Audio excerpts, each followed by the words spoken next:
কোন মেডিসিনে এই পরিবারের সবাই একটু ভালো থাকবে সেটা তুমি আমাকে বলতে পারো?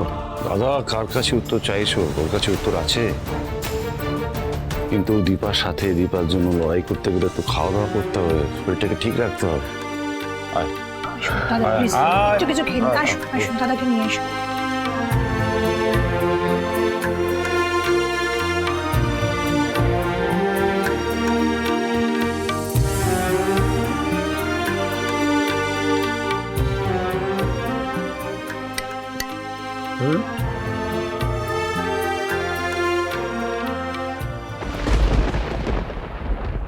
এটা তো মাংসের কিমার তরকারি।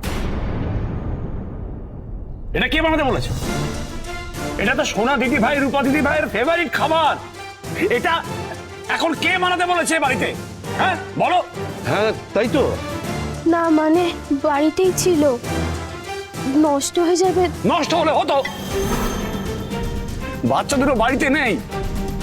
সোনা দিদি ভাই, রূপা দিদি ভাইয়ের সব থেকে প্রিয় খাবারই মাংসের কিমা। এটা আমাদের গলা দিয়ে নামবে? না না, তুমি এভাবে খাওয়া ছেড়ে উঠে যেও না, এগুলো নিয়ে যাও। আমি অন্য কিছু দিচ্ছি, যাও। তুমি শিগগিরই চলে যাও এখান থেকে। সূর্য, সূর্য,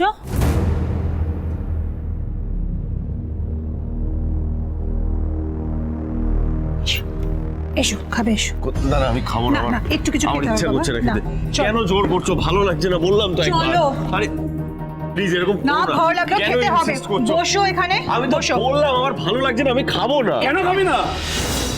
খাবি না কেন? খেতে হবে তো বাবা, তুই তো খাবি এখন। হ্যাঁ, কি হলো কাকা, কি করছো তুমি? তুই তো এখন সব থেকে বেশি আনন্দ। কি করছো? ভালো করে আনন্দ করে খা তুই। এটা কি বলতো? হচ্ছে? এটা মাংসের কি মাছ, সোনা রূপা ভালোবাসে না? হ্যাঁ, খেতে মনে আছে? তুই খা। প্রতীক, প্রতীক, কি না, প্রতীক, কি না, করছো? না, কেন করছো এটা? করছো? প্রতীক, কেন করছো? তুমি ওকে থামাচ্ছ কেন? দাদা, লাবণ্য, কি ব্যাপার কি এটা? এ বাড়িতে তুমি, তোমার ছেলে যা ইচ্ছে তাই করবে, যা খুশি তাই করবে, তাহলে আমি আমার ভাই ইচ্ছে মতো কিছু করতে পারবো না কেন? কি চাও তোমরা? আমি মরে যাই, আমি শান্তিতে থাকি সেটা তোমরা চাইছো না? সূর্য। তোমরা চাইছো না একটু শান্তিতে থাকি? কি চাও আমি শেষ হয়ে যাই? শান্ত হও বাবা, এরকম কেউ জানো আমার মধ্যে দিয়ে কি চলছে? বুঝতে চাইছো তোমরা? বুঝতে পারছো? সেটা কোনো মানুষের পক্ষে বোঝা সম্ভব নয়। এই সোনা রূপাকে ছাড়া ভালো নেই, সেটা তোমরা জানার চেষ্টা তো দূরের কথা, বোঝার চেষ্টা পর্যন্ত করছো না। ওদের ছাড়া আমাকে কিছু একটা করতে হবে। আমি যাবো, আমাকে ব্যবস্থা করতে হবে। সূর্য, তোমরা কেন এমন করছো ওর সাথে? কেন করলি এটা ওর সাথে? কেন করলি?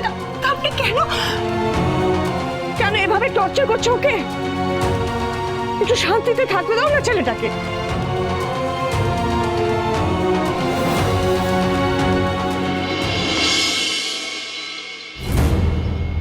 বলছি, আমি আমার বাচ্চাদের পেয়ে যাব তো? এমনিতে সব ঠিক আছে, তবে এই বয়সের বাচ্চাদের সাধারণত মায়ের কাছেই রাখা হয়, এটাই নর্ম। কিন্তু আমি না আমার মেয়েদের ছাড়া একদম থাকতে পারি না। আমি ওদের ছাড়া থাকতেও পারবো না। একটা কথা বলুন তো ডক্টর সেনগুপ্ত, আপনার বাচ্চারা ওরা কার কাছে থাকতে চায়? আমার বাচ্চারা আমার কাছেই থাকতে চায়। আপনাদের ডিভোর্সটা মিউচুয়াল তো? হ্যাঁ ওই আমরা হ্যাঁ ম্যাডাম, আমাদের ডিভোর্সটা মিউচুয়াল, আমি সই করে দিয়েছি। দেখুন, আপনাকে দেখে আমার মনে হচ্ছে যে এই ডিভোর্সে আপনার ইচ্ছে বা মত কোনোটাই ছিল না। তাহলে এছাড়া আমার জন্য আর কোনো রাস্তা খোলা ছিল না। দেখুন মিসেস সেনগুপ্ত, আমাকে দীপা বলে ডাকবেন, শুধু দীপা। সবই ঠিক আছে, কিন্তু এই কেসের একটা উইক পয়েন্ট আছে Mrs Sengupta. I am sorry Deepa. কি উইক পয়েন্ট? এই যে আপনার কোনো ইনকাম নেই, আপনার কোনো মাসিক আয় নেই। তাহলে ফিনান্সিয়াল ইন্ডিপেন্ডেন্স নেই বলছেন? রোজগার বলতে কিছু নেই, তাই তো? না, সেরকম ভাবে বলতে গেলে এখন কিছু নেই, তবে আগে একটা নার্সারি চালাতো। ও পড়াশোনায় খুব ভালো ছোট থেকে, ক্লাসে কখনো ফার্স্ট ছাড়া সেকেন্ড হয়নি। আর ও খুব এফিশিয়েন্ট সব কিছুতে। আমার মনে হয় ও যে কোনো জব ক্র্যাক করতে পারে, ইভেন ও যে কোনো প্রফেশনে sign. Hold on doctor Sanjay, আমি আপনার ওয়াইফের ক্যারেক্টার সার্টিফিকেটও নিচ্ছি না, না নিচ্ছি জব ইন্টারভিউ। উনি কোনো কাজ করেন না মানে মান্থলি কোনো ইনকাম নেই। ইনাফ। আপনার পরে কেসটা আনবার জন্য এই মুদ্রাটাই না। আচ্ছা, একটা কথা বলুন, আপনি যে বাড়িটাতে থাকেন সেটা আপনার বাবার নামে? না, ওই বাড়িটা আমার বোনের নামে। আমি পারবো, আপনার ফিস আমি দিতে পারবো। আমি টাকা নিয়ে এসেছি, এই যে দেখুন।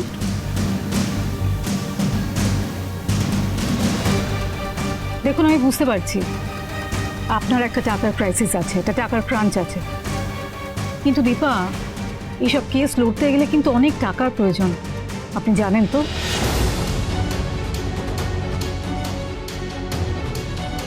আমি বলি কি, এখনো সময় আছে, আপনি একবার সিরিয়াসলি ভেবে দেখুন। না, আমি পারবো, আমাকে পারতেই হবে। আপনি দেখবেন আমি ঠিক পারবো, সে যেভাবেই হোক। দেখুন, আপনার কেসের এই উইক পয়েন্ট নিয়ে কিন্তু অপোনেন্ট লয়ার কাউন্টার করবে। আপনাকে কিন্তু প্রুফ করতে হবে কোর্টে যে আপনার একটা ফিক্সড ইনকাম রয়েছে, যাতে আপনি আপনার 2 মেয়ের পুরোপুরি দায়িত্ব নিতে পারবেন। যা লাগে আমি দেবো। দীপা, কোর্টে কিন্তু ইমোশনের কোনো দাম নেই। আপনাকে কোর্টে প্রডিউস করতে হবে ঠিকঠাক প্রুফ যে আপনার একটা ইনকাম রয়েছে, একটা রোজগার রয়েছে, একটা বেসিক মাসিক ইনকাম দেখিয়ে তার উপর কিন্তু হিসেবটা হবে। কিন্তু এত কম সময় আমি চাকরি পাবোই বা কি করে? তুমি পারবে তো? আমাকে পারতেই হবে। আমি শুধু আমার মেয়েদের চাই, আর কিছু না। আপনি শুধু এটুকু দেখবেন, আমার মেয়েদের বাবা আর তার বাড়ির লোকেদের সম্মান নিয়ে যেন টানাটানি না হয়। আসি। এই কেসটা আমি লড়বো স্যার, আপনি শুধু দেখবেন আমার স্ত্রীর যেন কোনো অপমান না হয়। ওর কোনো দোষ নেই। ধন্যবাদ।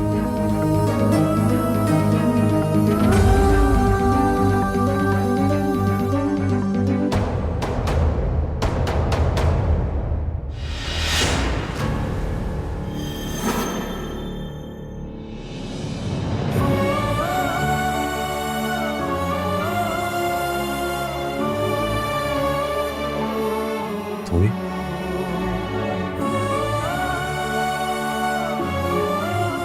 দীপা, বলুন। লয়ারের কাছে এসেছিলে? এছাড়া আমার কাছে আর কোনো রাস্তা খোলা আছে?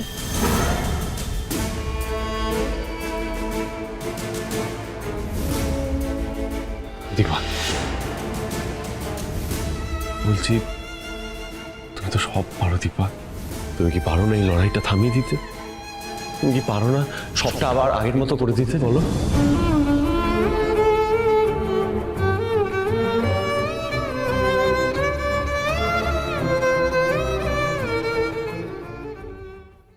আপনার সাথে আমার কিসের লড়াই? আমরা যে কোর্ট অব্দি এসেছি, এতে তো কাউকে না কাউকে জিততে হবে আর কাউকে হারতে হবে। দীপা, আমি খুব টায়ার্ড, আমি খুব ক্লান্ত, খুব ক্লান্ত। আপনার কি মনে হচ্ছে এসব করতে আমার খুব ভালো লাগছে? দীপা, আমি আবারও বলছি, এই লড়াই এমন লড়াই, আমরা যদি নিজে থেকে বন্ধ না করি এই লড়াই কখনো থামবে না। এই লড়াই থামার নয়। প্লিজ, এই লড়াই কি শেষ করা যায় না? তুমি কি চাও না সবটা আগের মতো হয়ে যাক? বলো, তুমি চাও না? চাই, কিন্তু কিভাবে? আমি জানি না দীপা, কিভাবে এই কষ্ট থেকে আমরা রেহাই পাবো, কিচ্ছু জানি না আমি। তুমি বলে দাও না দীপা, এই সমস্ত লড়াই, এই সমস্ত ঝামেলা ঝঞ্ঝাট থেকে আমরা কিভাবে মুক্তি পাবো? তুমি বলো। আপনি কি সত্যিই চান? তাহলে এই সব কিছু ছেড়ে সবকিছু থেকে আপনি দূরে চলে যেতে পারবেন?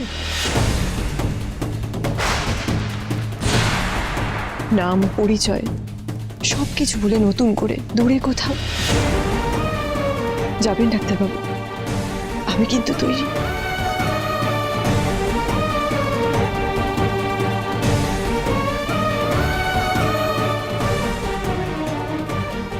আপনি মুখ ফুটে বললেই আমি কোনো দিক না তাকিয়ে আপনার সাথে 7 সমুদ্র পেরিয়ে চলে যেতে পারি ডাক্তারবাবু। শুধু আপনাকে একবার বলতে হবে। আমি জানি আপনার খুব কষ্ট হচ্ছে এভাবে আপনার পরিবারকে ছেড়ে অনেক দূরে চলে যাওয়ার কথা শুনে, কিন্তু আপনি আমার জন্য একবার তো বলতেই পারেন, তাই না? তাহলে আমিও একটু শান্তি পেতাম।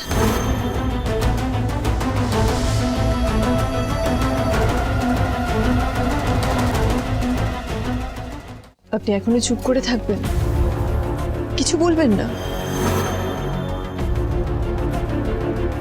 আমি বুঝে গেছি ডাক্তারবাবু, আপনাকে আর কিছু বলতে হবে না। আপনি কতটা নির্লজ্জ! এত কিছুর পরেও আমি আশা করে আছি আপনি আমাকে নিয়ে ভাববেন, আমাকে নিয়ে যাওয়ার কথা বলবেন, কিন্তু না, আপনি এখনো মেয়েদের নিয়ে ভাবছেন কি করে ওদেরকে আমার থেকে দূরে সরিয়ে নিয়ে গিয়ে নিজের কাছে রাখবেন। এটাই আপনার ধ্যান জ্ঞান, সেখানে আমার কোথাও। দীপা না, আমি সেভাবে দীপা দীপা